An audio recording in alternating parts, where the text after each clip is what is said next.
கர்த்தருடைய பரிசுத்த நாமம் மகிமைப்படுவதாக. இந்த புதிய வருஷத்தில் கர்த்தர் நமக்கு கொடுத்திருக்கிற ஒரு வார்த்தையை குறித்து தான் இந்த வேத பகுதியிலிருந்து நாம் பார்க்க போகிறோம். யோவான் 10ஆம் அதிகாரத்தில் 28வது வசனத்தை மாத்திரம் நாம் வாசிக்கலாமா?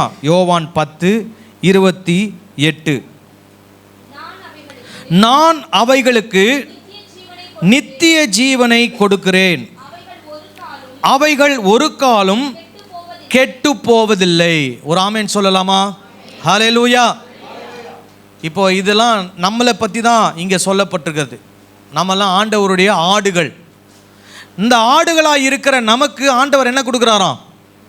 நித்திய ஜீவனை கொடுக்கிறாராம். அந்த நித்திய ஜீவனை அவர் கொடுக்கிறபடியினாலே நாம் என்ன பண்ணுவதில்லை? கெட்டு போவதில்லை. ஹல்லேலூயா. அடுத்தது, ஒருவனும் அவைகளை என் கையிலிருந்து பறித்துக் கொள்வதும் இல்லை. ஹல்லேலூயா. நம்மளை ஆண்டவர் கையிலிருந்து யாருமே என்ன பண்ண முடியாதான்? பறித்து கொள்ள முடியாது. ஆமென் சொல்லுங்களேன். ஹல்லேலூயா.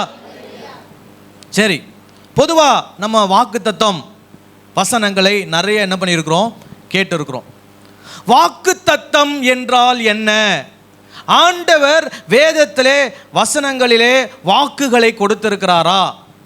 அப்போ அந்த வாக்குத்தத்தத்தை எந்த அர்த்தத்தோடு ஆண்டவர் சொல்லியிருக்கிறார், கொடுத்திருக்கிறார்? வாக்குத்தத்தம் என்றால் என்ன என்பதை முதல்ல நாம் தெரிஞ்சுக்கணும். அதாவது வேதத்தில் பழைய ஏற்பாடு வாக்குத்தத்தம் அப்படின்னாலே பழைய ஏற்பாட்டில் நிறைய வசனங்கள் நமக்கு ஞாபகம் வரும். உன்னை தொடுகிறவன் என் கண்மணியை தொடுகிறான், நீ வாளாகாமல் தலையாவாய், நீ கீழாகாமல் மேலாவாய், கர்த்தர் இதோ உனக்கு ஒரு புதிய காரியத்தை என்ன பண்ணுவார்? செய்வார். இந்த மாதிரிலாம் நிறைய வாக்குத்தத்த வசனங்கள். ஆனால் அது உண்மையாகவே வாக்குத்தத்த வசனம் தானா அப்படின்னு நம்ம பார்க்கணும். நீங்கள் இந்த தீர்க்க தரிசன புஸ்தகங்களில் நீங்கள் பார்த்தீங்கன்னா இந்த வசனங்கள்லாம் எதற்காக சொல்லப்பட்டிருக்கிறது அப்படின்னா, ஆண்டவர் என்ன சொல்றாருன்னா, நான் சொல்லுகிறபடி நீ செய்தால் இவைகளை உனக்கு நான் செய்வேன். புரியுதா நான் சொல்றது? அப்போ அதுல என்ன அடங்கி இருக்குதுன்னா, நாம ஒன்று செய்யணும், நாம ஒன்று செய்யறதுனால நமக்கு ஒன்று என்ன பண்ண போகுது? கிடைக்க போகுது. அப்போ நம்ம செய்த செயலுக்கு என்ன கிடைக்குது? ஒரு பிரதி பலன் ஒன்று கிடைக்குது. ஹல்லேலூயா. ஆனா அது வாக்கு தத்தம் அல்ல. எது உண்மையான வாக்கு தத்தம் அப்படின்னா, நம்ம செய்யாத செயலுக்கு கூட நமக்கு என்ன கிடைக்கணும்? பலன் கிடைக்கணும். ஹல்லேலூயா. அது என்ன பலன் தெரியுமா? வேதத்தில் புதிய ஏற்பாட்டில் ஆண்டவர் அதை சொல்லியிருக்கிறார். நித்திய ஜீவனை அளிப்பேன் என்பதே அவர் நமக்கு செய்த வாக்கு தத்தம். இப்போ நித்திய ஜீவனை எடுத்துக்கோங்க. நித்திய ஜீவனுக்கு சமமா நீங்க இந்த உலகத்தில் ஏதாவது செய்ய முடியுமா? சொல்லுங்க, என்ன செய்ய முடியும்? நன்மை செஞ்சா நித்திய ஜீவன் கிடைக்குமா? இயேசுவை விசுவாசிக்கிறோம், ஆனால் அதில் ஏதாவது செஞ்சுருக்கிறோமா? இயேசுவை விசுவாசிக்கிறதுல மனசில் தான் அது நடந்துருக்குது. செயலில் ஏதாவது செஞ்சுருக்கிறோமா? இல்லை, மனசில் அது நடந்தது. இயேசுவை கடவுளாக நம்ம என்ன பண்ணியிருக்கிறோம்? நம்பி இருக்கிறோம். ஆனால் அந்த நம்பிக்கைக்கு ஆண்டவர் நமக்கு எதை கொடுக்க போகிறாராம்? நித்திய ஜீவன். அப்போ யோசிச்சு பாருங்க, அந்த சின்ன விசுவாசம், அந்த கடுகளவு விசுவாசம் நமக்கு எதை கொடுக்குது? நித்திய ஜீவனை கொடுக்கிறது. அந்த விசுவாசத்தோடு அந்த நித்திய ஜீவனை கம்பேர் பண்ணி பார்த்தீங்கன்னா அதெல்லாம் ஒன்றுமே இல்லை. அதுக்கு பேர் தான் என்னது? வாக்குத்தத்தம். ஹல்லேலூயா. அப்போ இங்கே அந்த வசனம் சொல்லுகிறது, நான் அவைகளுக்கு என்ன கொடுக்க போகிறேன்? ஜீவனை கொடுக்க போகிறேன். ஹல்லேலூயா. என்ன ஜீவன்? நித்திய ஜீவன். இப்போ இன்னைக்கு இந்த உலகத்தில் கெட்டு போகக்கூடிய பொருட்கள் என்னென்னலாம் இருக்குது? சாப்பிட்ற பொருள் எல்லாமே என்ன பண்ணுது? கெட்டு போகுது. வேற உடல் என்ன ஆகுது? கெட்டு போகுது. வேற மரங்கள், செடிகள், கொடிகள் எல்லாம் என்ன ஆகுது? கெட்டு போகிறது. பொருட்கள் கூட என்ன ஆகுது? கெட்டு போகுது. ஃபேனை எடுத்து நீங்கள் வெளியே போட்டுட்டிங்கன்னா என்ன ஆகும்?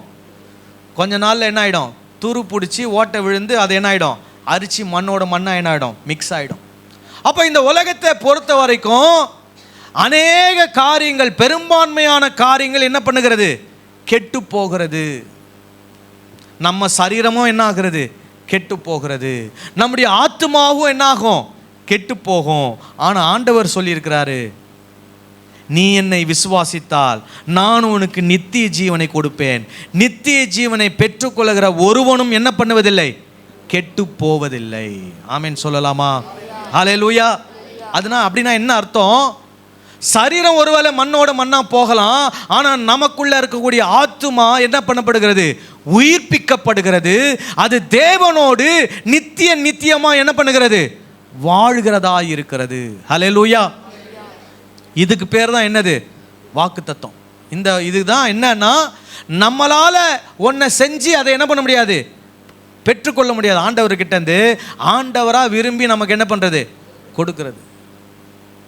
இப்போ ஏன் ஆண்டவர் இந்த வசனத்தை சொல்றார்? இப்போ இந்த வசனத்தில் 2 விதமான வாக்கு கொடுக்கிறார் ஆண்டவர்.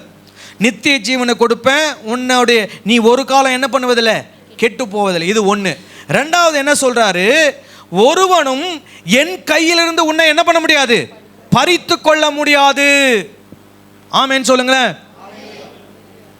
அப்போ நம்ம யார் கையில் இருக்கிறோம்? சொல்லுங்க. ஆண்டவர் கையில் சேஃப்டியா இருக்கிறோம். ஹல்லேலூயா. இப்போ நீங்க ஆண்டவர் கையில் இருக்கிறீங்க. பில்லு சூனியம் வந்து உங்களை ஏதாவது பண்ண முடியுமா? நீங்க ஆண்டவர் கையில் இருக்கிறீங்க. பிசாசு வந்து உங்களை ஏதாவது பண்ண முடியுமா? நீங்க ஆண்டவர் கையில் இருக்கிறீங்க. யாரோ ஒருத்தர் கண்ணு போட்டுட்டா அந்த கண்ணு உங்களை வந்து பாதிக்குமா? சொல்லுங்க. நீங்க ஆண்டவர் கையில் இருக்கிறீங்க. யாரோ ஒருத்தங்க சாபம் விட்டுட்டாங்க, அந்த சாபம் உங்களை பாதிக்குமா? பாதிக்காது. ஹல்லேலூயா. அப்போ ஆண்டவர் என்ன வாக்கு கொடுக்குறாரு? நித்திய ஜீவனை கொடுக்குறேன், நீ கெட்டு போக மாட்ட. அதே மாதிரி உன்னை என் கையிலிருந்து யாருமே என்ன பண்ண முடியாது? பறித்து கொள்ள முடியாது. ஹல்லேலூயா. நீங்களா விருப்பப்பட்டு கையிலிருந்து இறங்கி போனாதான் உண்டு.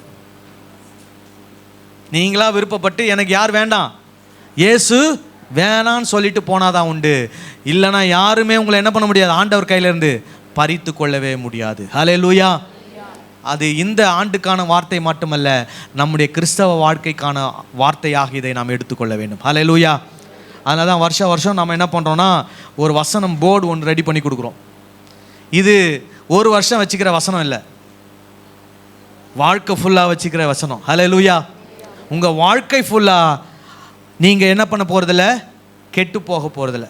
உங்கள் வாழ்க்கை ஃபுல்லாக உங்களை யாரையும் ஆண்டவர் கையிலேருந்து உங்களை யாரும் என்ன பண்ண போகிறதில்ல? பறித்து கொள்ள போகிறதில்ல. ஹல்லேலூயா. இப்போ அதற்கு இப்போ இங்கே பார்த்தீங்கன்னா, யாருக்கு இந்த வாக்கு தத்தம்? இந்த வாக்கு தத்தத்தை ஆண்டவர் கொடுக்குறார். யாருக்கு கொடுக்குறார் அப்படின்னா, 27வது வசனத்தில் சொல்லப்பட்டிருக்கிறது. வாசிங்க. என் ஆடுகள் என் சத்தத்திற்கு செவி கொடுக்கிறது. நான் அவைகளை அறிந்திருக்கிறேன். அவைகள் எனக்கு பின் செல்லுகிறது. ஹல்லேலூயா. ஆண்டவர் கொடுத்த இந்த வாக்குத்தத்தம் யாருக்கு தெரியுமா? அவருடைய ஆடுகளுக்கு. நீங்களாம் அவருடைய ஆடுகளா இருக்கிறீங்களா? சொல்லுங்க. சரி, அவருடைய ஆடுகளா இருக்கிறீங்க அப்படின்னு நீங்க நினைக்கிறீங்கன்னா, இப்போ நான் சொல்றதெல்லாம் நீங்க செஞ்சிருக்கணும். அப்படி இல்லைன்னா இந்த வருஷத்துலேருந்து இதை என்ன பண்ணணும்? செய்யணும். அப்படின்னா தான் நீங்க அவருடைய ஆடுகள். இப்போ பாருங்க, அவர் சொல்றாரு, என் ஆடுகள் என் சத்தத்திற்கு என்ன பண்ணுகிறதா? செவி கொடுக்கிறது. ஹல்லேலூயா. இப்போ நீங்க ஆடு மேய்க்கிறவங்களெல்லாம் பார்த்துருக்கிறீங்களா? சொல்லுங்க. பார்த்துருக்கிறீங்க. என்ன பண்ணுவாங்க? அந்த ஆடு பேரை சொன்னால் அந்த ஆடு என்ன பண்ணும்? வரும்.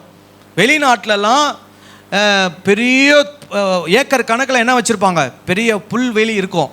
அதில் அந்த மாடு வந்து ஒரு 500 மீட்டர் தூரத்தில் இருக்கும். இங்கே அந்த மாடை வளர்க்குறவர் இந்த 500 மீட்டர் தூரத்துலேருந்து அந்த மாட்டினுடைய பேரை சொன்ன உடனே அந்த மாடு என்ன பண்ணும்? அங்கேருந்து ஓடி வரும். ஏன்னா அந்த மாட்டுக்கு தன்னை வளர்க்கிறவருடைய சத்தம் என்ன பண்ணும்? தெரியும். அவருடைய பேச்சு, அவர் என்ன சொல்கிறாரோ அந்த மாடு அதன் மாதிரி என்ன பண்ணும்? செய்யும். ஹல்லேலூயா.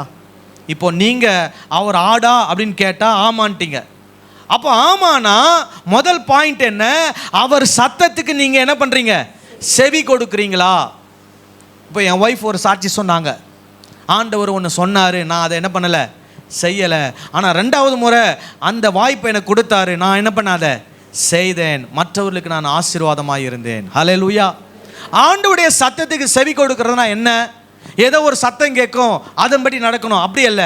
வேத வசனம் என்ன சொல்லுகிறதோ அதன்படி என்ன பண்ண வேண்டும்? நடக்க வேண்டும். ஹல்லேலூயா. நீங்க வேத வசனம் சொல்லுகிறதின்படி நீங்கள் நடப்பீர்களானால் நீங்கள் தேவனுடைய ஆடு மந்தையாக இருக்கிறீர்கள். நீங்கள் தேவனுடைய மந்தையாக ஆடாக இருந்தால் ஆண்டவர் சொல்றாரு, நீ கெட்டு போவதில்லை, உன்னை யாரும் என் கையிலிருந்து என்ன பண்ணுவதில்லை? பறித்துக் கொள்வதில்லை. ஆமென் சொல்லலாமா? இரண்டாவது, நான் அவைகளை அறிந்திருக்கிறேன். எனக்கு ரஜினிகாந்த் தெரியும், ஆனா ரஜினிகாந்துக்கு என்ன தெரியுமா? சொல்லுங்க.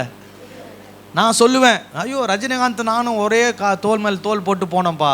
அவர் பஸ் கண்டக்டராக இருக்கும்போது நான் அவர் பக்கத்தில் உட்காந்து டிக்கெட் பிச்சு என்ன பண்ணுவேன்? கொடுத்துட்ருப்பேன். இது மாதிரிலாம் நான் சொல்லலாம். ஆனால் கேள்வி என்னென்னா, எனக்கு ரஜினிகாந்த் தெரியும், ரஜினிகாந்துக்கு என்ன தெரியுமா? இப்போ நம்ம எல்லாருக்கும் யாரை தெரியும்? ஆண்டவரை தெரியும், இயேசுவை தெரியும். ஆனால் இயேசுக்கு உங்களை தெரியுமா? சொல்லுங்க. நல்லா தெரியும். இங்கே ஒருத்தர் தைரியமாக சொல்ல நல்லா தெரியும், அந்த மாதிரி சொல்லணும். ஹல்லேலூயா. எப்போ தெரியும்? எப்போ தெரியும்? நம்ம இப்போ தான் கொஞ்ச நாளுக்கு முன்னாடி அந்த வசனத்தை நம்ம பார்த்துருக்குறோம். மத்தேயு 7ஆம் அதிகாரத்தை எடுத்துக்குவோம். 7ஆம் அதிகாரம் 21வது வசனத்தை வாசிப்போம். 21லிருந்து. பரலோகத்தில் இருக்கிற என் பிதாவின் சித்தத்தின்படி செய்கிறவனே பரலோக ராஜ்யத்தில் பிரவேசிப்பானே அல்லாமல் என்னை நோக்கி கர்த்தாவே கர்த்தாவே கர்த்தாவே என்று சொல்லுகிறவன் அதில் பிரவேசிப்பதில்லை. அப்புறம் அந்நாளில் அநேகர் என்னை நோக்கி கர்த்தாவே கர்த்தாவே உமது நாமத்தினாலே தீர்க்க தரிசனம் உரைத்தோம் அல்லவா, உமது நாமத்தினாலே பிசாசுகளை துரத்தினோம் அல்லவா, உமது நாமத்தினாலே அநேக அற்புதங்களை செய்தோம் அல்லவா என்பார்கள். அப்பொழுது நான் ஒரு காலம் உங்களை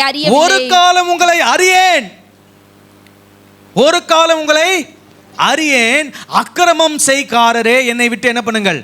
அகன்று போங்கள். அப்போ ஆண்டவர் யாரை பார்த்து அறியன்றாரு? பிதாவின் சித்தத்தை செய்யாதவங்களை அறியலன்றார். ஹல்லேலூயா. அப்போ ஆண்டவர் புதிய ஏற்பாட்டில் யோவானில் சொல்றாரு, நான் அவைகளை அறிந்திருக்கிறேன். அப்படின்னா என்ன அர்த்தம்? நம்ம எல்லாம் என்ன செய்யணும்? பிதாவின் சித்தத்தை என்ன பண்ணுறவர்களாக இருக்கணும்? செய்கிறவர்களாக இருக்கணும். அப்படி நாம் பிதாவின் சித்தத்தை செய்கிறவர்களாக இருப்போமானால் நாம் தேவனுடைய ஆடுகளாக இருக்கிறோம். தேவன் நம்மை அறிந்திருக்கிறார்.